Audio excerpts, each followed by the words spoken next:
수익률이 한 2배 조금 넘게 났는데 은이 10배쯤 올랐을 때 은광주 중에 막 1000배가 오르는 애도 있어요. 막 이 정도로 은은 변동성이 되게 큰데 금은 내가 만약에 샀어요. 그러면 이걸 도난당하지 않는 이상 사실 리스크가 없거든요. 근데 만약에 내가 금강 기업에 투자하면은 이때부터 문제가 되게 많아져요. 워런 버핏 있잖아요. 네네. 보통 이제 주식 투자 뭐 전설의 투자자는 워런 버핏인데 워런 버핏은 금에 대해서 되게 회의적으로 얘기하더라고요. 뭐 배당도 안 주고 네.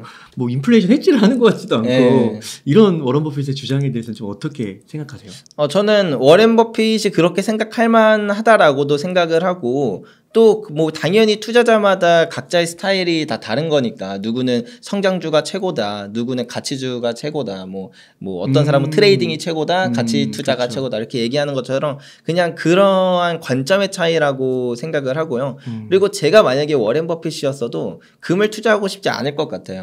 왜냐하면 금이 슈퍼사이클이 왔을 때 10년 동안 2600%가 올랐는데 근데 워렌 버핏이 사실 복리 수익률로 따지면은 그 금의 슈퍼사이클보다 수익률이 더 높아요. 워렌 버핏의 투자 수익률에 비하면 사실 미미하다고도 볼 수가 있는 거거든요. 그래서 워렌 버핏은 굳이 왜 이렇게 투자를 해야 하나라고 그렇죠. 느낄 수 있는 거고 그렇겠네요. 두 번째 이유는 워렌 버핏이 금은 아닌데 사실 은에 투자했던 적이 2번 있었어요. 그래요? 예, 1997년에 이때 은에 투자를 했었는데 이 당시에는 이제 은이 그 수요는 되게 높은데 공급이 별로 없어가지고 그래서 재고가 막 쭉쭉쭉쭉 까이고 있었던 그런 시기였거든요. 그래서 이런 걸 보고 이거 은 사야겠다 해가지고 이제 거의 1억 온스 정도? 1억 2천억 온스 정도 한 3,000톤이 넘는 거죠.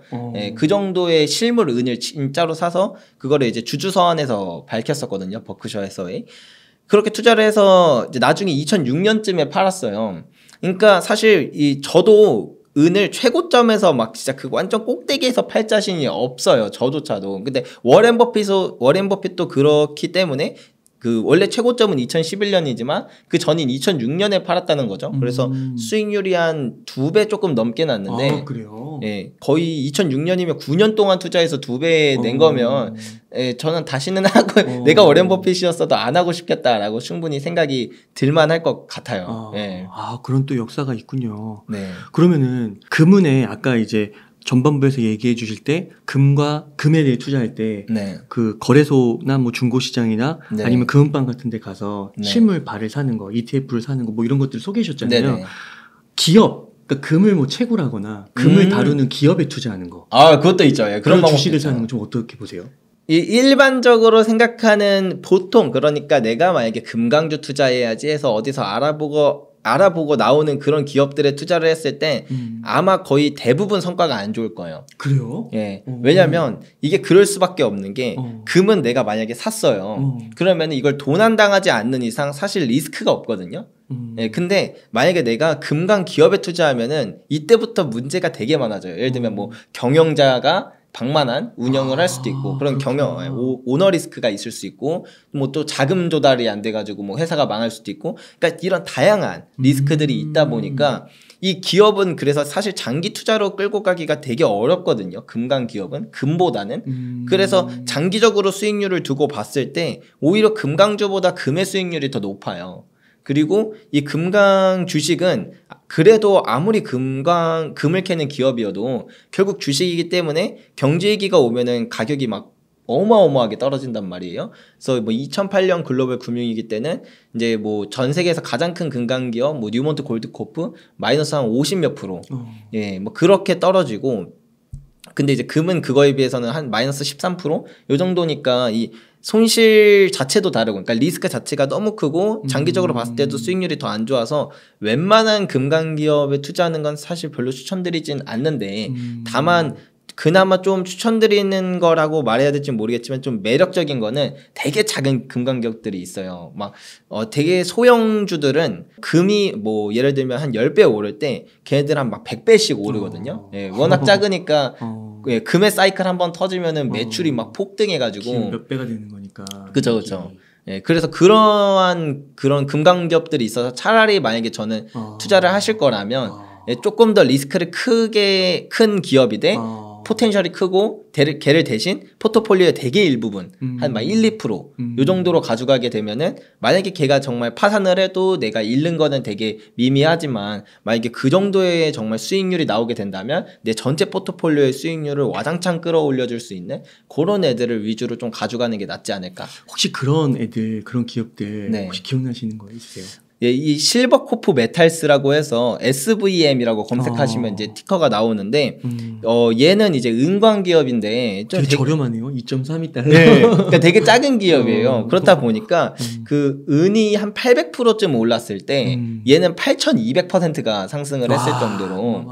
예, 근데 이거 말고도 예를 들면 은이 한 10배쯤 올랐을 때 은광주 중에 막 1000배가 오른 애도 있어요. 막 이 정도로 더 큰 애들도 있는데 어쨌든 요렇게 좀 상승 포텐셜이 큰 이러한 이러한 기업을 차라리 갖고 있고 대신 그 포트폴리오 아주 일부분으로 갖고 있는 게 차라리 낫지 않을까라고 생각을 합니다. 혹시 국내에 고려아연 있잖아요. 아, 고려아연 있죠. 고려아연 좀 어떻게 생각하세요? 고려아연은 저도 이것도 분석을 해봤는데 은이랑 가격은 일단 비슷하게 가요. 그래서 되게 괜찮은 투자가 될 수 있고 다만 이 해외에 있는 은광주들과는 다르게 오히려 가격 안정성이 조금 더 있더라고요. 은은 변동성이 되게 큰데 그거에 비해서 고려아연은 좀 변동성이 작은. 왜냐하면 전 세계적으로 그 인정받는 뭐라 해야 될까? 은 재련하는 데가 많지가 않거든요. 근데 그 중에 하나가 이제 또 고려아연이라 고려아연은 그래서 뭐 괜찮을 수 있을 것 같아요. 네. 배당도 많이 주고. 네, 맞아요. 차라리 은을 사는 것보다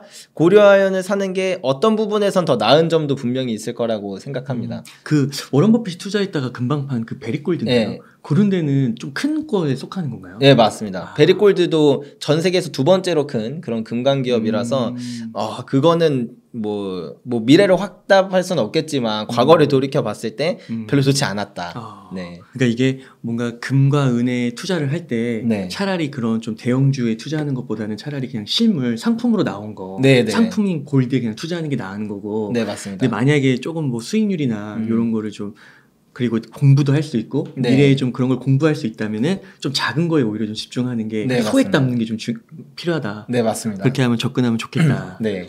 네. 만약에 대표님께서 지금 1억 있으시면 좀 어떻게 좀 자산 포트폴리오를 구성하시겠어요?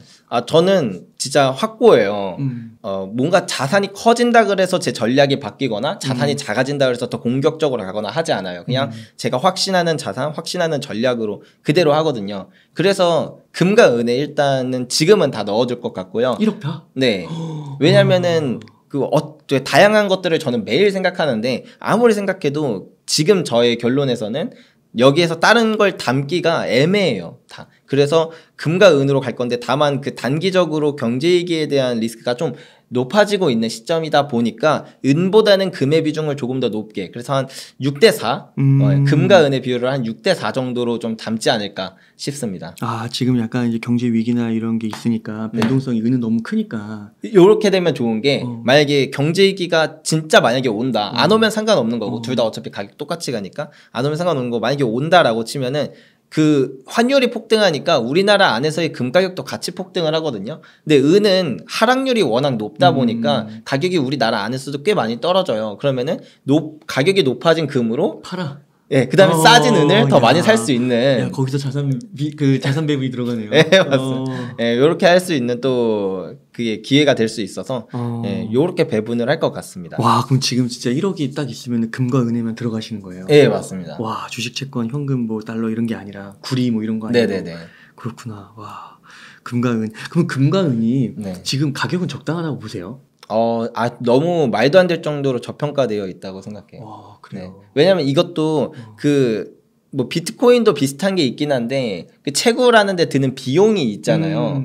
그러니까 그 채굴 할 때 나오는 비용이 안 되면 금강 기업들이 금을 생산을 안 해요. 네. 근데 이 채굴 특히 은이 제일 심한데 은은 지금이 한 18달러인가 19달러인가 그럴 거예요. 지금 은 가격이. 근데 이 채굴 비용이 20달러 이하에서 뭔가 채산성이 나오는 그런 기업이 거의 없을 정도로 이 지금 애초에 이 채산성이 안 맞고요. 그래서 은 가격은 무조건 올라가야만 한다고 이제 보여지고 금 같은 경우에는 한 채굴 비용이 $1,400에서 $1,500 정도 되는데 그러면은 지금 가격이랑 $200밖에 차이가 안 나거든요. 그러니까 마진율이 적으면 또 금강 기업들이 안 하죠. 왜냐면 세금도 내야 되고 그렇죠. 인건비도 내야 되고 해야 되는데 오를 수밖에 없겠네요. 예, 그래서 그런 부분 때문에라도 지금이 너무나도 또 단기적으로 봐도 저평가되어 있는 게 아닌가 네, 싶습니다.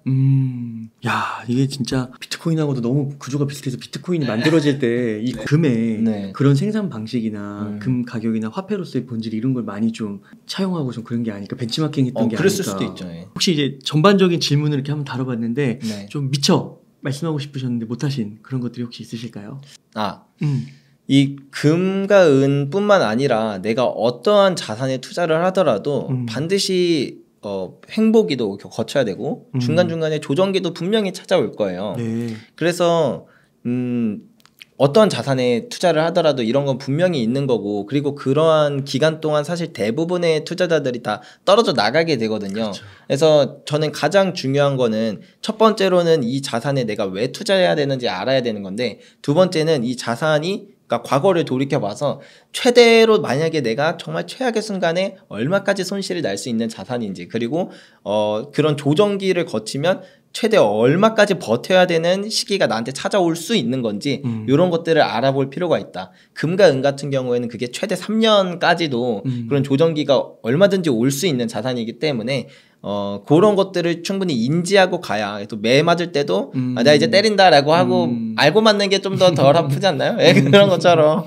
예, 그렇게 알고 가는 게 나을 것 같다고 생각을 해서 이런 부분 미리 한번 말씀드려보고 싶었습니다. 네. 금과 은 투자에 대해서도 한 번쯤 그냥 여러분들이 그냥 들어보셨으면 좋겠고, 만약에 지금 당장이 아니더라도 언젠가는 또 금과 은 투자에 대해서 좀 알아보고 싶다라고 생각이 드셨을 때 분명히 도움이 될 수 있는 내용들로 꽉꽉 채웠으니까 네, 영상 재밌게 봐주셨으면 좋겠고 또 책도 읽어주셨으면 좋겠습니다. 그러니까 제가 듣기로 이 금에 대한 책이 거의 없고 그 다음에 이 책을 쓰시는데 안에 보니까 데이터가 너무 많더라고요. 아, 네, 맞아요. 논문까지도 막 찾아가시면서 읽으셨다고. 네, 다 읽었어요, 논문.